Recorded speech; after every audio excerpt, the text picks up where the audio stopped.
Hey folks, welcome back to Welcome to My World. Welcome back to Welcome to My World, if I could talk. Apologies for the delay. Once again, we're having some issues with my computer. I am on the verge of getting a new drive, probably a solid state drive of some sort, and I'm kind of leaning toward the Intel solid state drive. So if any of you want to give me your feedback and your thoughts on that, if you've got some experience, that would be so helpful. And I will thank you for that in advance. I do apologize. I was ready for you before 3:30, ready to set up and go, and my computer just crapped right on out on me. So now that you're aware of why we're just a couple of minutes behind, as per usual, it seems like, let's get in to the nitty-gritty of today's show. So today, we've got an interesting psychology-themed show for you, where we're going to talk about how a particular individual, somebody who was a pioneer of early rock and roll, may not only be a narcissistic psychopath, like a dark triad, legitimate narcissistic psychopath, but a murderer. Not just a murderer of one person, but a multiple times cold-blooded murderer. Have I got your attention? So without further ado, let's get right into it. Rock and roll pioneer, brilliant pianist and musician, singer and noted narcissist, Jerry Lee Lewis is no stranger to scandal. The larger-than-life performer whose comeback is well underway and still going strong for him in his 80s today has lived a life mired in scandal and surrounded by suspicious deaths. Mr. Lewis, a known and avid drug user and alcoholic, still refers to himself in the third person, by the way. His antics are a form of art in and of themselves, and his narcissistic, sociopathic, I would even say psychopathic, dark side is legendary. Join me for a discussion on one of the most notable deaths attributed to Mr. Lewis, the death of his wife, his fifth wife, Shawn, a tale that cannot be told without delving into the personality, people, and past which plagued the man himself. So, the murder of Shawn Lewis is, I think, one of the most pivotal moments in Jerry Lee Lewis's life. I would argue that it is one of the most pivotal moments in his life. And we can't assume that it is a murder. 2020 believes that it's a murder. Geraldo Rivera, sketchy though that source may be, believes that this was a murder and does actually have quite a bit of very compelling evidence to prove it. Private and even some public investigators, including a noted investigator and journalist for Rolling Stone magazine, believes that this was, in fact, a murder. And while I make no commentary about it myself and cannot leap to any judgments myself and encourage you not to leap to any judgments yourselves, this is certainly still a topic that is ripe for discussion. Now, Shawn Lewis, Jerry Lee Lewis's fifth wife, was not the first, and I believe not the last person in Jerry Lee Lewis's life to die under very sort of specific, suspicious circumstances. So the report came in 1983 in DeSoto, Mississippi, of an unconscious party at the Jerry Lee Lewis residence. And this wasn't something that was totally out in left field. This was something that was a notable but still somewhat regular occurrence at the Lewis residence, at the Lewis mansion. Let's talk about the characters, some of the people who were most notably involved. So clearly, Ms. Shawn Lewis, Jerry Lee's fifth wife, who I believe he had only been married to for a little bit over 2 months upon the occasion of her death, perhaps murder, was the main character involved in all of this.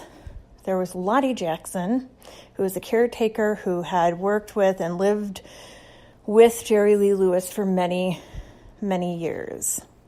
Of course, there's Jerry Lee, the killer, Lewis. And no, I'm not making an assumption about whether or not he's an actual murderer. That is his chosen nickname, believe it or not, the killer. Draw your own conclusions. Use facts to back them up. That's all I'm saying. Jerry Phillips, the funeral director who tended to Ms. Lewis's body after the private investigator conducted their autopsy, that private medical examiner that was hired by Jerry Lee Lewis, in fact. And then J.B. McCauley, 48-year-old at the time, of course, sheriff's deputy in DeSoto County, Mississippi. He was somebody that had come in from the north and was rather affluent, and folks in DeSoto wondered, and probably wonder to this day, why this affluent gentleman took this job that pays only $12,000 a year, or did so at the time. But he did. And J.B. McCauley, as witnesses state, was somebody who may have been in Mr. Lewis's pocket, in his retinue, in his pay. So, the investigators may have been, and there seems to be a lot of circumstantial evidence to support the idea that they were, in fact, in Jerry Lee Lewis's pay. They were in his pocket, is what the evidence points toward. So let's talk about some of the testimony that some of these first couple of notable characters in the investigation gave. Okay?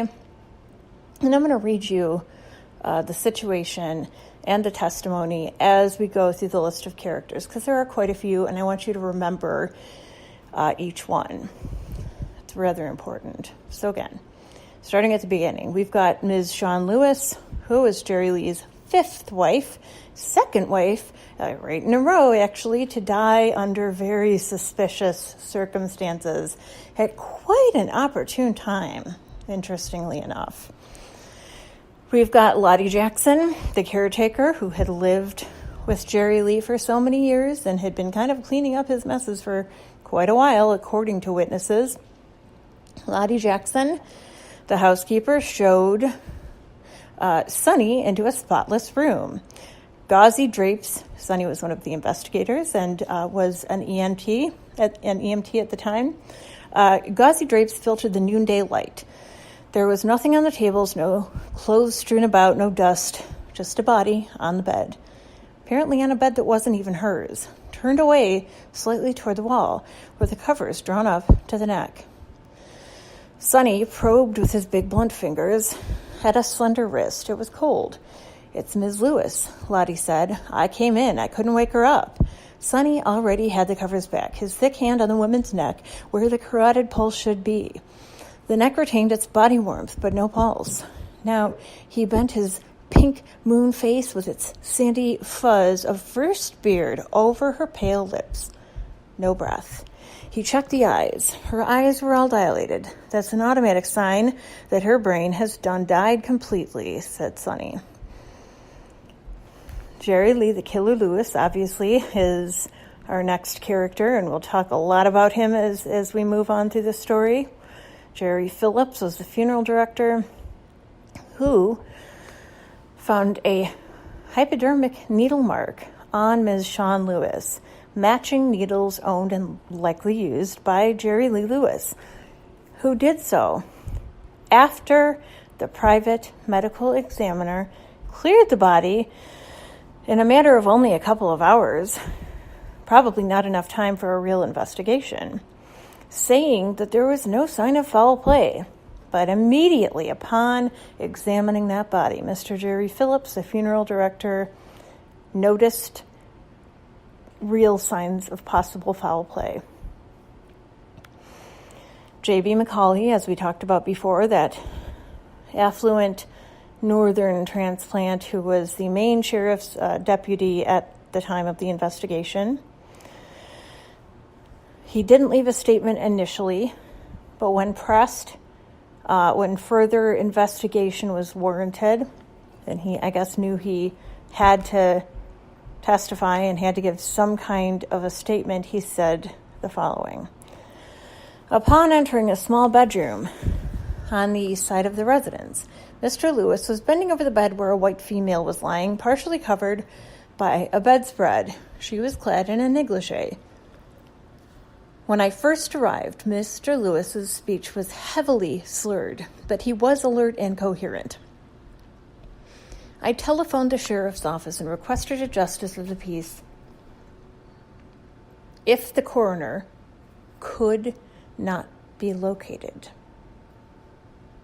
and an investigator. The latter was requested because there were no visible causes of death, and because Mr. Lewis's bathrobe contained apparent blood stains, and he had a cut on his wrist. At 1351 hours, I advised Mr. Lewis that his manager, J.W. Witten, had arrived, but would not be allowed to enter the residence until the investigation was completed. Mr. Lewis commented, "We need to find out who killed, how she died, so funeral arrangements can be made." Reported that Jerry Lee Lewis's robe was blood-stained, right? So this gentleman reported that there were bloodstains on the robe. And, again, when pressed, he reported that Lewis had supposedly cut himself. So, back to the statement. So McCauley was the first to report that Jerry Lee's robe was spotted with blood. Surely McCauley must have seen as well the blood on Shawn Lewis, on her hand, on her hair, on clothes and a bra in another room, on the lamp, in a spot on the carpet. He must have seen the film of dirt on her and the bruises on her arms and hip, maybe her broken fingernails, with something that looked like dried blood underneath. None of this was yet mentioned in the report, but it didn't matter, for McCauley's report never made it into the investigative file, never left the sheriff's department until after the grand jury had decided that no crime had occurred. Officer Charlie Ward is our next character. He's a Hernando City policeman. He drove an ambulance truck, and he was part of the investigation. It was told not to call the coroner by Deputy McCauley because the situation could become, quote-unquote, too public. Our next character is Sheriff Dink Sowell. His deputy, James Albert Big Dog Riley, was poised to take over from Dink when Dink retired. Sheriff Sowell didn't need any noise while he was trying to retire, quote-unquote, in peace and keep a hand on the department with the election of his chosen successor, his chief deputy, James Albert Big Dog Riley.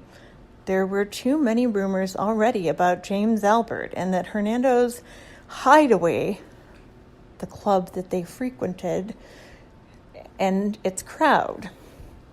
You could talk to any of quote-unquote Big Dog's opponents in the hot Democratic primary, says Rolling Stone, and collect hellacious stories about James with drugs and how he sang gospel songs to the crowds who greeted him upon his return. And with more determination, he sought out the love of a woman, a different kind of girl, a woman who might have the strength to change him. Jerry Lee, this is all Big Dog's testimony, that he sought out this beautiful woman's love, that Jerry Lee Lewis sought out her love and wanted him to change, or wanted him to be changed, and that Shawn was just that perfect woman that Jerry Lee was looking for, and would just simply change him from the inside out. Well, we know how well that doesn't work, don't we? Furthermore, Jerry Lee got out of the hospital and started calling Shawn after his experience with serious stomach illness due to him constantly injecting himself with what witnesses say was likely like a speedball in his stomach with a hypodermic needle. So he basically rotted out his stomach, had to have half of his stomach removed, and they didn't know if he was going to make it or not. But while he was in the hospital, he started calling Shawn. And during the investigation, a sheriff's deputy, as I just mentioned, they were all privy to his love life, were all friendly and even friends with and possibly in the pocket of Mr. Jerry Lee Lewis.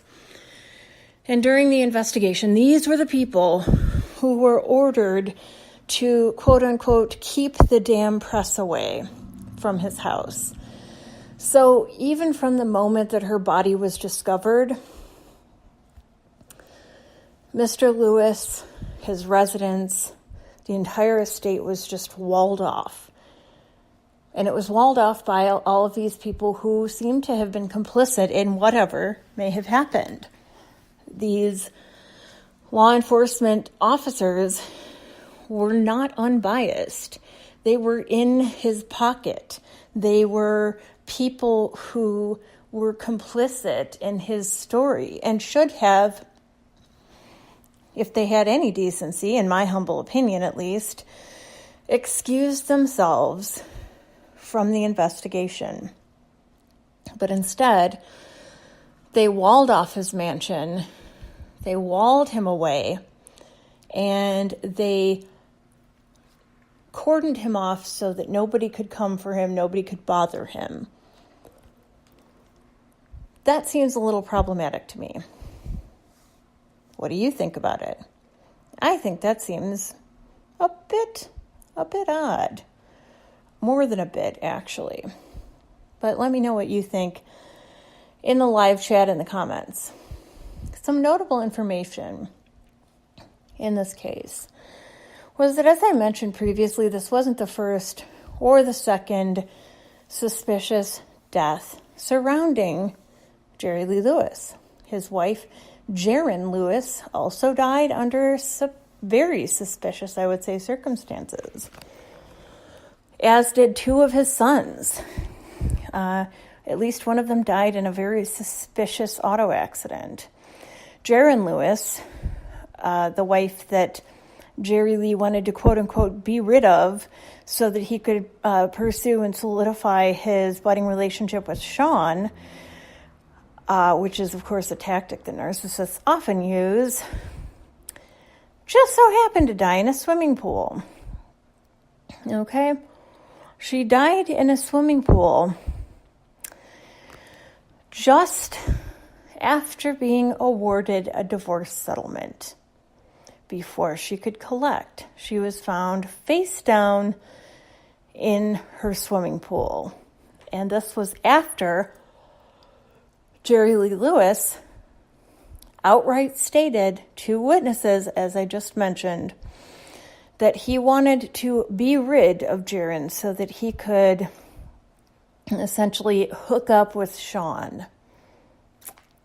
Sounds pretty suspicious, I think. I think any objective observer at this point would be starting to see some really suspect behavior patterns, and certainly some very narcissistic, psychopathic behavior patterns. Now, supposedly, Jerry Lee Lewis had a lot of other very strong violent tendencies. And one of his obsessions throughout his life, apparently, was his desire to kill Elvis Presley. And to follow that up, you can actually look this up for yourselves if you'd like to. The statement that Jerry Lee Lewis made when Elvis died was essentially, oh, good, now I can be in the limelight even more. I'm glad he's dead. Another one bites the dust. One more dead soldier out of the way so I can be in the limelight. Now, if that doesn't sound strongly narcissistic, strongly psychopathic, I don't know what does. It shows a very, very apparent and strong lack of empathy. So it shows almost a tendency toward emotional handicap on Mr. Lewis's part. So not only did he plan to kill Elvis, but he planned to stab Elvis with his King of Rock and Roll hunting knife, according to sources. One night, he slammed his car drunkenly into the gates of Graceland and tried to sneak past security, which I guess he had done several other times and would continue to do, once with a gun, announcing that he was there to kill Elvis, announcing this to the police. He was never charged. The police kept it hush-hush, kind of moved it under the table and didn't talk about it. But it happened. He tried several times to kill Elvis Presley, who he saw as his main rival. Pretty scary stuff. It should be noted that Jerry Lee, the killer, Lewis, has also been guilty of extreme violence. There was an incident, which was labeled an accident, where Mr. Lewis shot his bassist with a .350 Magnum directly in the stomach. By accident, of course. You know, like it happens. As you do. Right? I mean, who hasn't accidentally shot somebody right point blank in the stomach? Right? I mean, guys? Well, I mean, if you're Dick Cheney, maybe that's normal. But unless you're Dick Cheney or apparently Jerry Lee Lewis, that's probably not a thing that happens in your life. And thank goodness for that, right? Now, another point of interest is that Jerry Lee Lewis often used his clout as a rock star to marry two underage women in particular, but would often use that clout to just secure women. He just had a constant flow of women coming through his house, into his bed.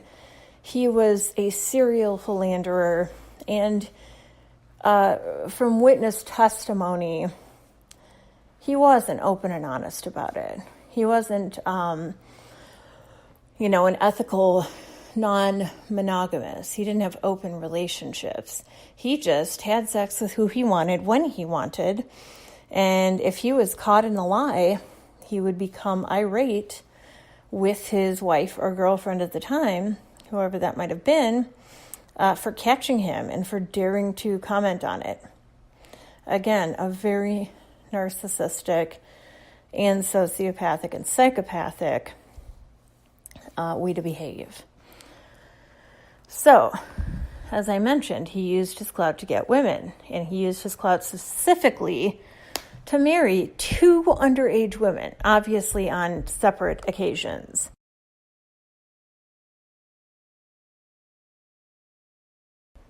So,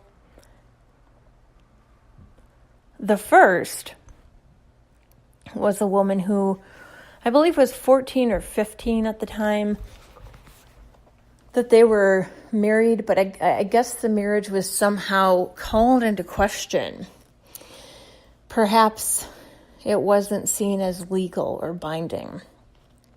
But that still brought up charges of bigamy by the public, by members of the public, and by his listeners and his fans, when he attempted to marry his eventual second wife, I should say, his first cousin once removed, Myra, who was 12 when they got together and 13 when they married.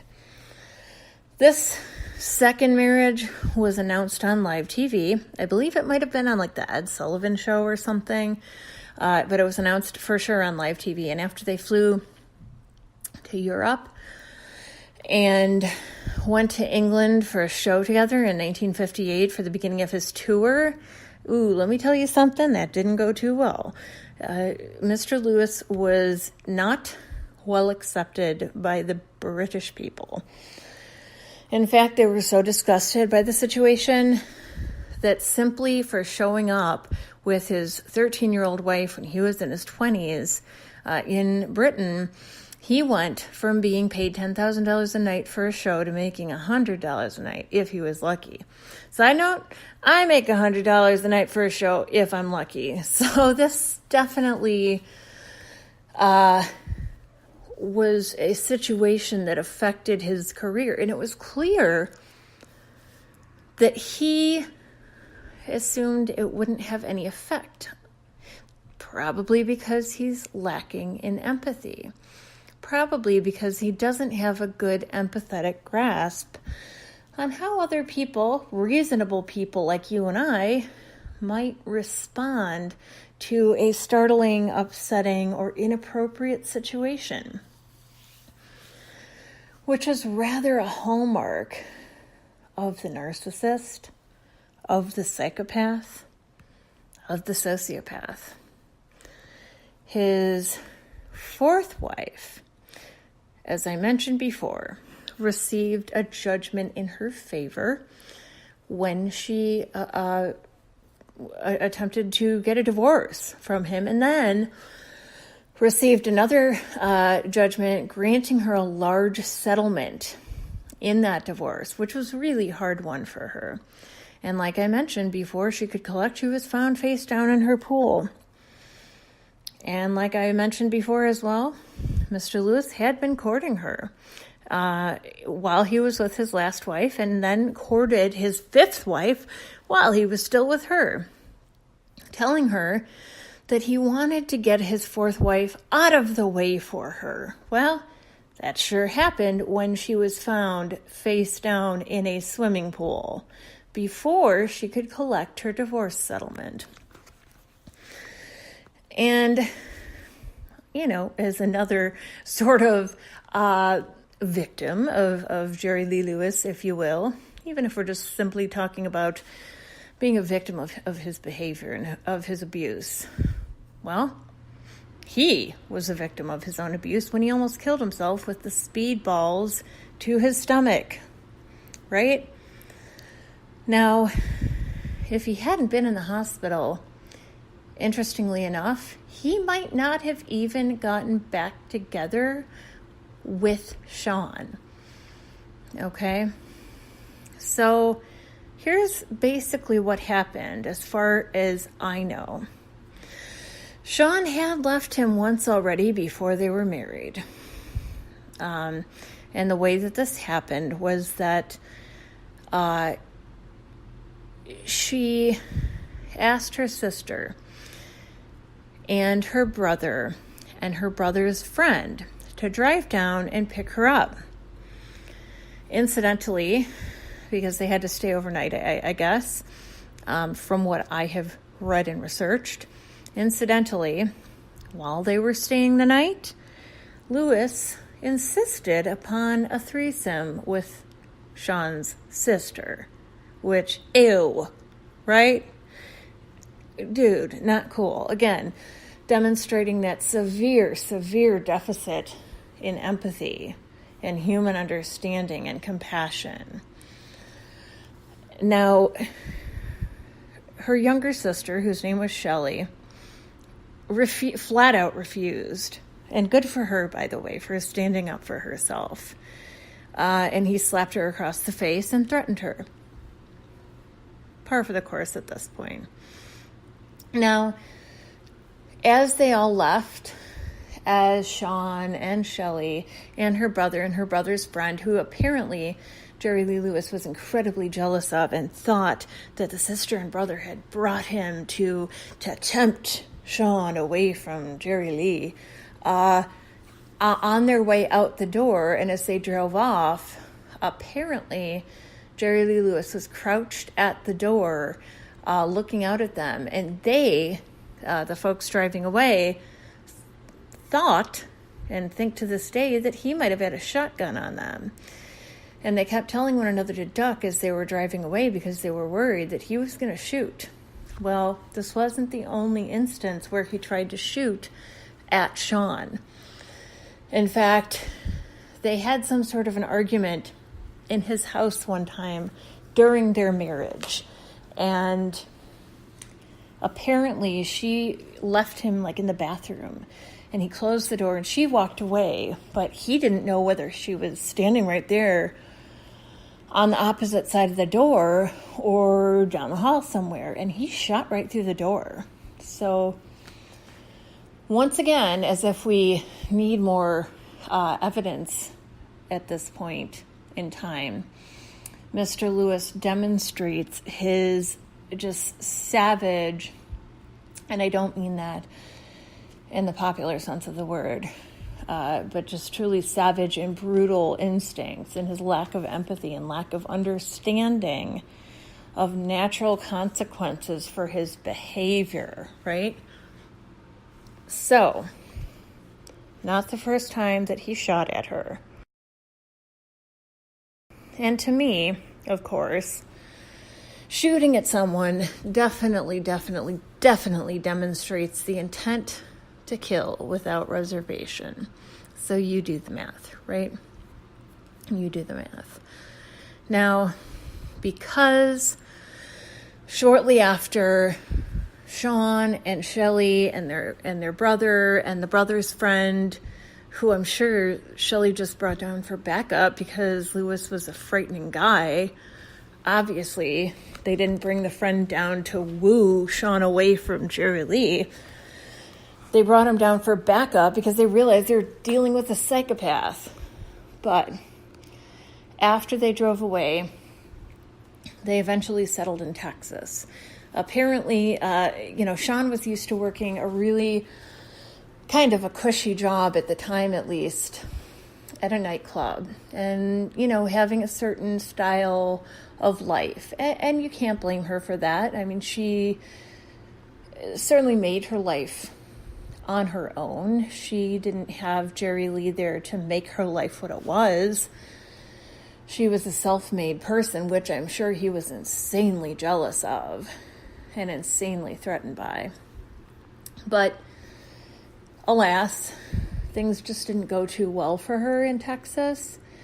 And when Jerry Lee ended up in the hospital because of all of his speed usage and his drug injections directly into his stomach, and his just severe drug and alcohol abuse, he called her from the hospital. And as time went on, she moved back home. The calls became more frequent. She was from Michigan, by the way, so she's back home in Michigan, probably, enjoying a pretty nasty winter and not having a lot to occupy her mind with. And, of course, there's this narcissistic psychopath, likely, here wooing her and droning on about, all of the good times they had and how could she do this to him, and he was ailing and sick, and you know the drill, right? You've heard the show before. You know how these people are. And so he's weakening her boundaries and weakening her resolve, and she decides she's going to go down there and give it a try and marry him. Well, as you know, about 2 months and 10 days after they were married, Shawn's found dead. So, the blood that they found on her body, in fact, wasn't hers. And Lewis had an hours-long private conversation. As I mentioned, he was walled off in his estate. Had an hours-long private convo in his den with investigators whom he was friendly with and who knew him and who had gotten him out of other messes in the past, including potentially the murder of his fourth wife. So this might just be old hat to them. They don't want to lose this, big spender and this big citizen who puts their little town of DeSoto on the map, right? They don't want to lose this wonderful citizen. So, and by the way, I'm not making fun of those from the South, but I am certainly making fun of and jesting at the expense of the quote-unquote investigators who didn't give a care about this woman's death and how it happened. She was just fodder. She was just basically, a stain on the carpet. Like, just wipe her away and get rid of her. She didn't mean anything to them. So I feel comfortable making fun of them. Right? I feel pretty comfortable with that. I feel pretty good about that. Now, he's locked up.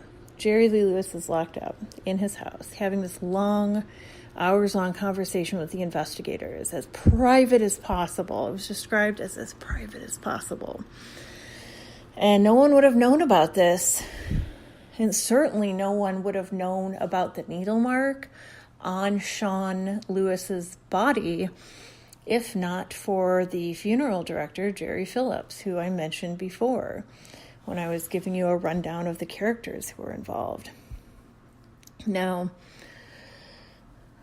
unfortunately for Mr. Phillips and for Shawn and her family, this was all put sort of on the record after the grand jury, who was really rushed out there and impaneled very, very quickly. And the trial, well, not even the trial, the discovery was over very quickly. The evidence hadn't all come in, and yet it was dismissed with the snap of a finger. Didn't seem to matter, that this woman had lost her life. And this wasn't in the 50s or 60s. This was in 1983. This wasn't in the Mad Men era. And yet, here's what happened. So all of this information comes in after the grand jury finds that there was no misconduct and no wrongdoing, with none of the evidence pretty much in at that point. They still went ahead and probably were pressured to go ahead and make that call. And about, I want to say the night before, like a night or so before Shawn was found dead, a couple of women, all of this evidence just adds up and adds up. But a couple of women, like the night before, were found having run away in abject terror from Jerry Lee Lewis's house, having to beg his neighbors for rides home after Jerry Lee Lewis had tried, according to these women at least, and I believe them, to force them into having a one-night stand with him, them, and his wife, Shawn. Apparently, Shawn called friends and family the previous night, so 2 nights before her death, including her mother, saying that she was thinking of leaving Jerry Lee. She didn't approve of these kinds of things. She had made it clear to him that, okay, maybe he should look the other way if he wanted to do that, but she wasn't going to be a part of that. That's where she drew the line. And what do we know about narcissists and psychopaths and sociopaths? That they'll step right over that line just to make you squirm. And just, not even just to make you squirm, I should say, just see if they can do it. Because, boundaries for them are like a challenge line. when you're like training a new cat and okay, I've been watching too much Jackson Galaxy. I understand that. I freely admit that. But, when Jackson talks about the challenge line with a cat, the cat's like, okay, you can come this close, rather. You can come this close. Oh, no, that's good. I stop right there. If you go further than that, I am going to attack you. So cluster Bs like crossing the challenge line, and they like doing so on purpose, and they like the reaction they get normally, unless, of course, your reaction is, gosh, I'm sorry to see that this upsets you so much, but that is my boundary, and gosh, I'm sorry, I'm not going to be able to help you out. Good luck. Go do that if you want to do that by yourself or with these women, but I'm not going to join you, and that's my line. And it sounds like that's what Shawn did. Sounds like she just responded like that. Like, you know what? I feel you. I hear where you're coming from. This is still my line. So go do your thing. Please don't keep asking me about this. And here, Mr. Lewis is thinking, well, hey, I'll just wear her down. Like I did with all of my other wives, and like I did to get her to marry me. Like, I'll just keep wearing her down. And here Shawn is going, no, like legit, that's my line. If you cross it, I'm going to leave. And of course, a cluster B can't have that. That's a hit on their ego. That's kind of a check on their social dance card, and they just simply cannot have that. So, a psychopath, all I'm saying, folks, a psychopath would step over that line and eliminate the person so they can't cause them any trouble. So they can't, leave that blemish on his personal record as he might have seen it. So here's Shawn calling her friends and family, saying, he keeps pressing me. He keeps trying to step over my line. I think I'm going to have to leave him. Like, would you be supportive of that? And her mom, probably being a more old school person, was like, no, honey, calm down. You'll be fine tomorrow. Just go to bed, just sleep on it. Well, turns out that wasn't the best advice, and I'm sure her mom feels terrible about that. But of course, this wasn't her mom's fault. It wasn't her fault. It was the fault of the person who perpetrated this heinous crime. Certainly what seems to be this heinous crime. But I think we can be pretty confident as to what likely happened at this point. Now, one such phone call that she made to another loved one, I believe it may have been her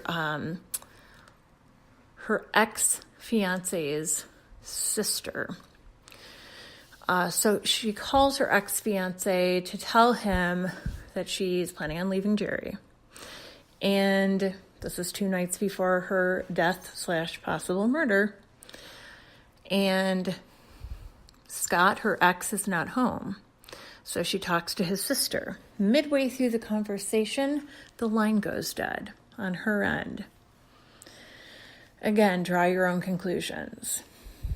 Look at the facts, draw your own conclusions.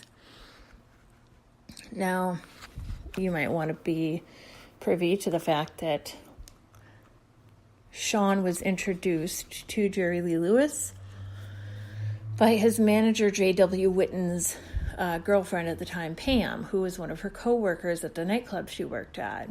Now,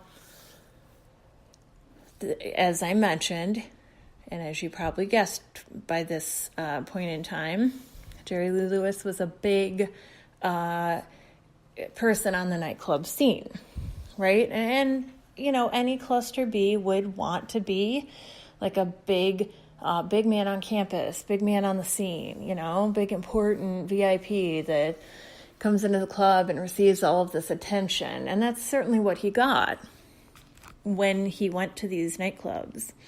One of which being a local nightclub that he frequented, which we'll talk more about in a little bit. Now, the night after Shawn died, Jerry Lee Lewis was sighted at the local club singing a song with 2 other women on stage with him about wanting to punish Shawn for daring to want to leave him. And not wanting to engage with him sexually in his proposed foursome and other proposed sexual encounters, both the previous night and at other points throughout their relationship. So he's singing this song on stage about how basically he was going to kill her, essentially, or get rid of her, and put another woman in her bed. And he's up there singing it on stage the night after she dies with two other women. Not suspicious at all, right? As you do. So Jerry Lee Lewis called Shawn's sister to report the death of Shawn while he was incredibly high. He was really, really intoxicated, apparently. So he calls to report Shawn's death, saying she was, quote unquote, a bad girl. I'm going to leave out some of this statement because it's just absolutely loquacious and chilling and repetitive and bizarre. But she was, quote unquote, a bad girl, ellipses, and now she's dead. Yeah, he said that. Let's sit with that for a minute, right? Let's digest that for a second. Previous government raids, because he apparently owed quite a bit and still perhaps does in taxes, and will conceal his income and his property and try to get cash for his shows. Again, these are things witnesses and people who know him are reporting. And all of my information is documented and verifiable. So if you want to come at me with that, I'll be happy to show you my sources. They are very credible. And in fact, I'll probably edit them into the video description on YouTube and the audio description on Spreaker of the show later on, just because this is a living person and somebody with a very large sort of estate and with, an interest in keeping a certain image. And apparently Jerry Lee Lewis is really vehemently denies all of this and just becomes extremely, not surprisingly, extremely ill-tempered when the subject is brought up. So I just want to make sure that my sources I come correct with my sources, which I believe I have, and I will put those out there for you. So previous government raids on the Lewis estate turned up, well, not surprisingly, cocaine, which he had probably been injecting, and marijuana, and lots of other prescriptions written by Dr. Nick, Elvis's doctor, interestingly enough. And Dr. Nick had, prescribed Jerry Lee Lewis, who supposedly was, and they were really heavy drugs that were being prescribed. And so clearly this gentleman was not in recovery. As I mentioned, he sounded very high, very off, very intoxicated the evening that he called Shawn's sister, Shelley, to let her know that her sister had died. Now, all of these awful, prescription drugs that no longer are on the market because they're horrible, and many illegal drugs as well, including marijuana and cocaine. Side note, I like to refer to quote-unquote marijuana as cannabis. I believe that marijuana is not a correct terminology for it, but obviously the report says marijuana, so I want to be correct and say marijuana in this context, so don't get it twisted. I still call the plant cannabis because that's its correct scientific name. And, I'm just quoting what the authorities have written down in terms of what they found at the Lewis estate during raids. Now, Shawn, sadly, as many abused people do, felt that she could handle and manage Jerry, and that she had to, which is just horribly sad. And not only that, she felt that she could and had to manage and handle all of the women that would come at him. That was his responsibility, clearly, to tell these women, I'm not interested. I'm in a committed relationship.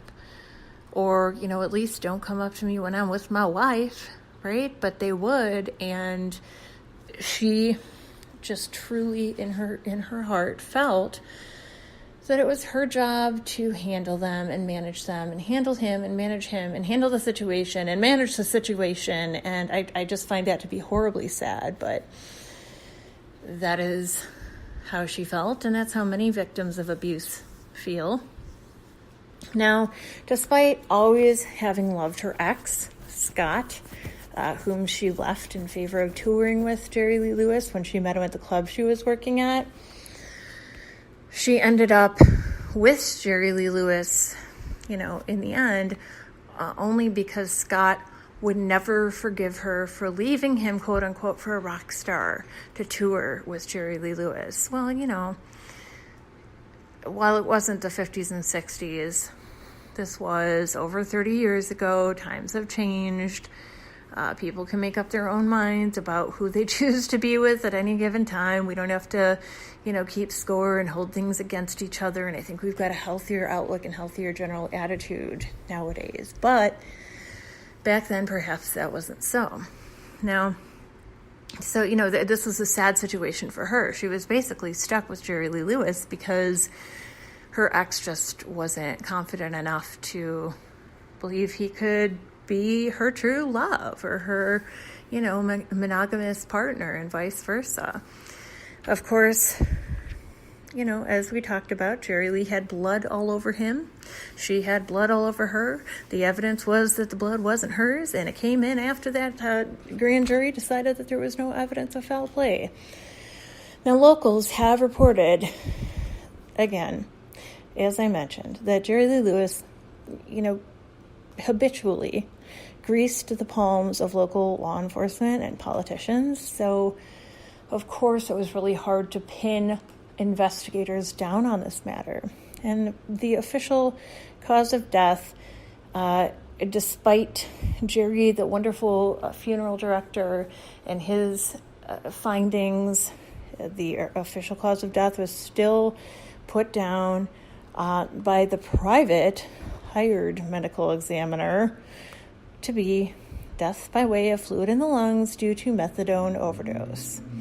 Now, a few other things that I didn't come straight out and mention previously during this broadcast. Okay, so firstly, during an interview with 2020, after this happened, and I do believe that Geraldo Rivera did some excellent investigative work. Back in that day and age, you really had to do footwork to nail this stuff down. Rolling Stone did some fantastic work. So I really want to give them the credit for this. But during an interview with Geraldo, directly after this happened, I believe in 1983, like I said, directly after it happened, like Geraldo was on this right away. 2020 and ABC really backed him up and really had his back on that interview and on the investigation that he did. And I would really love to encourage all of you to look it up. It's on YouTube. The footwork, the process that's described throughout the 2020 special on this and the interview itself are really compelling.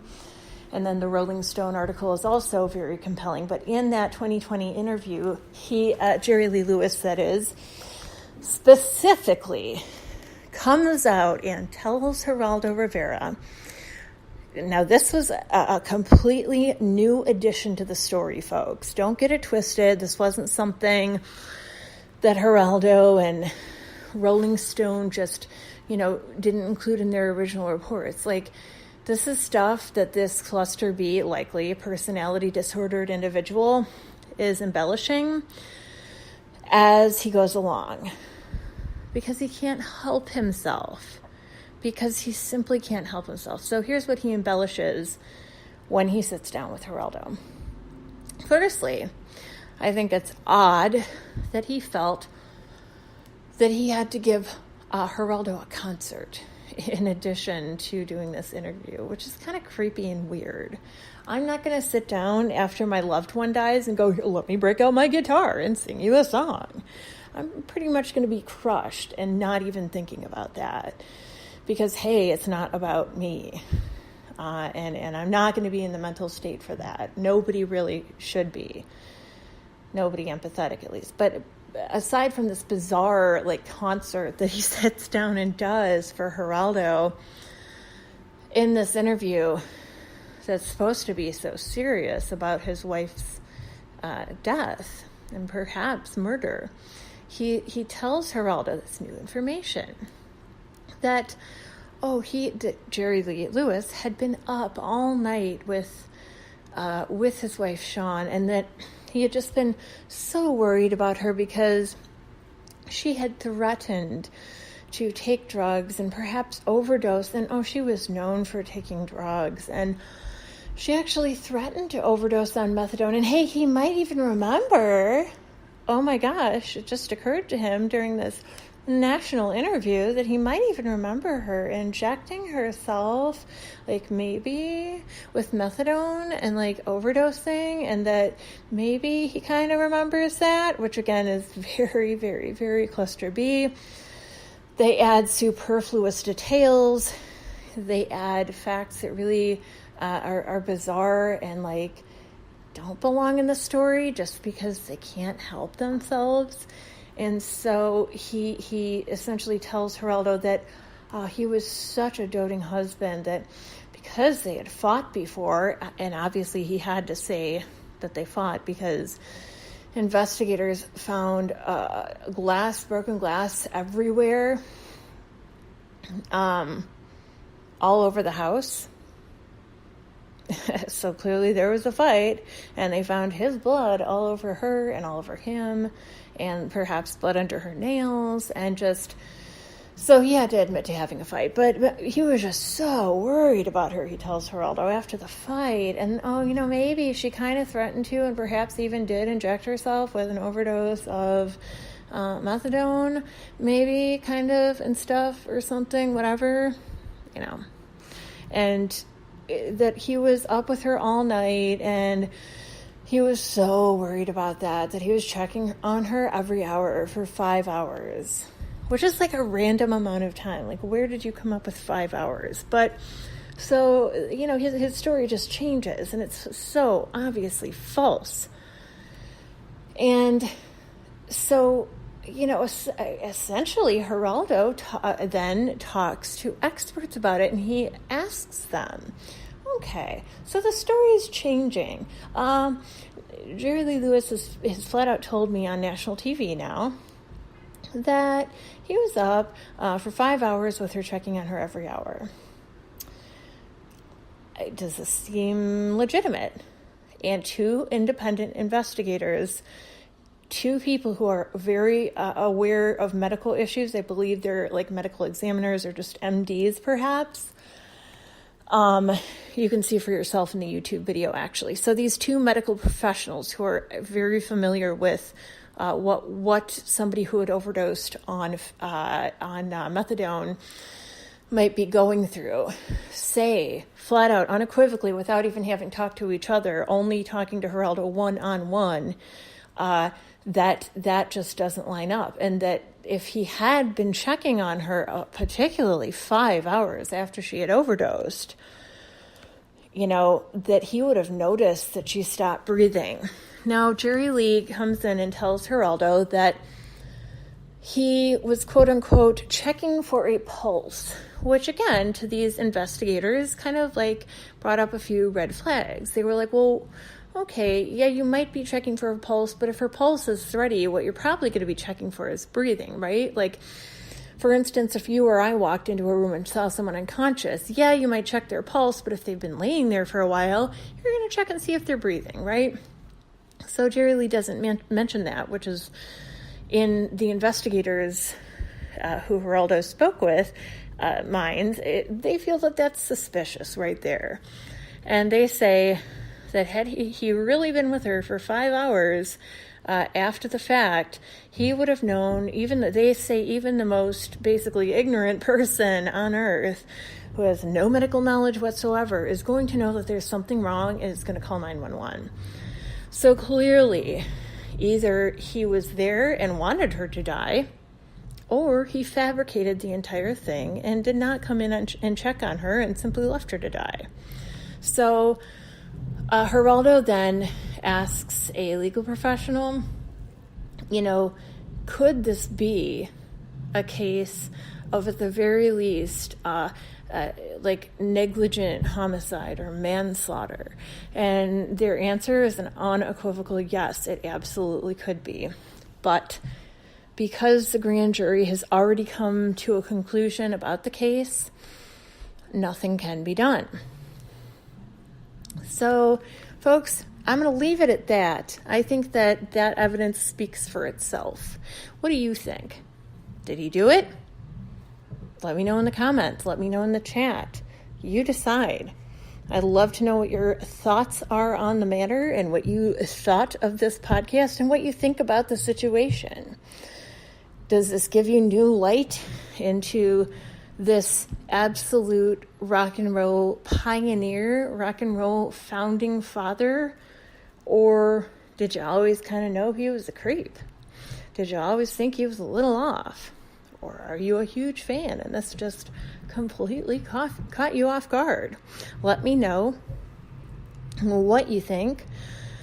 I felt like this would be a really good kind of example to use of somebody who is possibly, again, I want to be careful with my declarations and my terminology here. You want to give people the benefit of the doubt to an extent, and I can't diagnose. Certainly I can't diagnose without having met the gentleman. Not that I would diagnose if I had met him, but it seems to me that his behavior leads a psychological professional to assume that he is acting in a way that somebody who is a dark triad psychopath and narcissist would act. Do you agree? Do you feel that this was true? What do you think about the matter? Could this all just be a case of wrong place, wrong time? And if so, what the heck else about some of these other suspicious deaths in his life? Are those just a case of bad luck or wrong place, wrong time? Let me know in the comments. Thank you so much for tuning in, folks.